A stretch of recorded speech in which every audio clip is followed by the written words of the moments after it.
اعوذ باللہ من الشیطان الرجیم بسم اللہ الرحمن الرحیم۔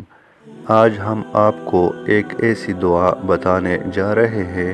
جو مصیبت کے وقت پڑھی جاتی ہے۔ یہ ایسی دعا ہے جو ہمارے پیارے نبی حضرت محمد صلی اللہ علیہ وآلہ وسلم نے اپنے صحابہ کو سکھائی تھی۔ نبی پاک صلی اللہ علیہ وآلہ وسلم کا ارشاد پاک ہے، جس کا مفہوم ہے کہ جب بھی ہم پر کوئی مصیبت آ جاتی تھی، چاہے جیسی بھی مصیبت ہوتی، تو حضرت جبرائیل علیہ السلام آسمان سے اترتے تھے اور مجھے ایک دعا سکھلاتے تھے۔ جب بھی میں اس دعا کو پڑھ لیتا تو اس دعا کو پڑھنے کے بعد سارے کے سارے مصیبت خود بخود ٹل جاتے تھے۔ آپ لوگ اندازہ لگائیے حضور پاک پر کتنے بڑے بڑے مصیبتیں آئی۔ طائف کا واقعہ اٹھا کر دیکھ لیں، جنگ احد کا میدان دیکھیں جس میں حضور اقدس کے چچا بھی شہید ہو گئے تھے، حضور پاک کے دندان مبارک شہید ہو گئے تھے اور رخسار مبارک پر زخم آئے تھے۔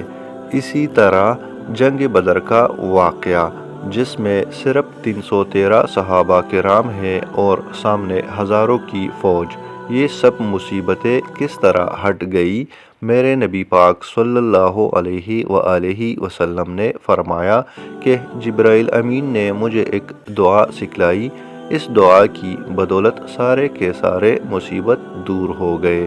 اور جو بھی بندہ مصیبت کے وقت یہ دعا پڑھتا ہے، چاہے جیسی بھی مصیبت ہو، چھوٹی ہو یا بڑی، اس دعا کو پڑھنے کے بعد اللہ تعالیٰ اس کی وہ ساری مصیبتیں ختم کر دے گا۔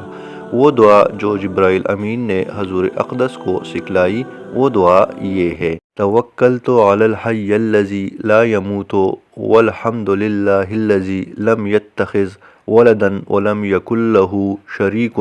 فی الملک ولم یکن لہ ولی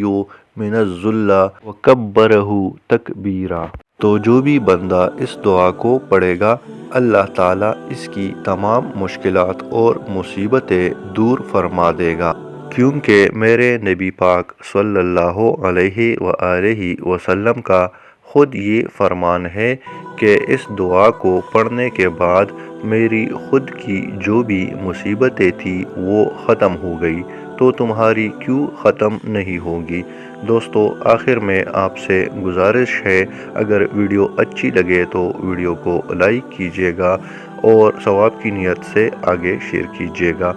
اور اس قسم کی مزید ویڈیوز دیکھنے کے لیے ہمارے چینل کو سبسکرائب کیجیے گا اور بیل کے آئیکن کو پریس کیجیے گا تاکہ آپ کو مزید اپڈیٹس ملتی رہے۔